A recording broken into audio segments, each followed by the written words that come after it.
రైతు సోదరులందరికీ నమస్కారం అండి. మీరు చూస్తుంది రైతాంగ సమాచారం ఛానల్. మనం నిలబడ్డ ఫీల్డ్ వచ్చేసరికి దగ్గర ఒక 20 రోజుల పైన నాటు వేసుకుని ఒక 20 రోజుల పైబడైతే అవస్థ అవుతుంది.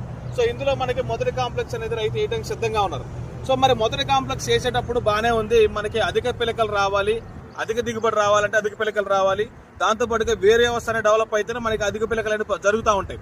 సో అధిక పిలకలు వచ్చినప్పుడే మనకి అధిక దిగుబడి అంటే దగ్గర మనకి ఒక 35 పైబడి 40 క్వింటాల నుంచి 45 క్వింటాల దిగుబడి తీయాలంటే కూడా ఖచ్చితంగా అధిక పిలక అనేది చాలా అవసరం.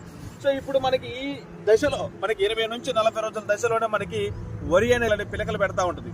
సో దీనికి మనం ఈ సంవత్సరం మనకి రైతులకు అందించే ప్రోడక్ట్ వచ్చేసరికి రాజా గోల్డ్. సో రాజా గోల్డ్ని ఏం చేయాలి అని అంటే వరిలో మనకి ఇసుకలో కానీ కాంప్లెక్స్ ఎరువుల్లో కానీ మనం వేసేటువంటి డిఏపి యూరియా కానీ లేదంటే 20-20-13 కానీ 14-35 కానీ వేటిల్లో అయినా కానీ మనం దీన్ని ఒక ఎకరానికి 1/2 లీటర్, ఒక ఎకరానికి 1/2 లీటర్ కనుక కలిపి కనుక మనం చల్లుకున్నట్టయితే మనకి వరి అనేది మంచి గ్రీనిష్ రావడం జరుగుతుంది. అంటే మంచిగా నలుపుదనం వస్తుంది, ప్లస్ మనకి అధిక పిలకలు అనేవి పెరుగుతూ ఉంటాయి. అంటే ఇప్పుడు దీనికి వచ్చే ఒక 5-6 పిలకలు కనపట్టి, కానీ దలుకోవడం 40 రోజుల్లో మనకి వరి అనేది అధిక దుబ్బ పెట్టి మంచి గ్రీనిష్ గా మనకి అధిక దిగుబడి వచ్చేదానికి మొక్క అనేది పెరిగే అవకాశం చాలా ఎక్కువగా ఉంటుంది.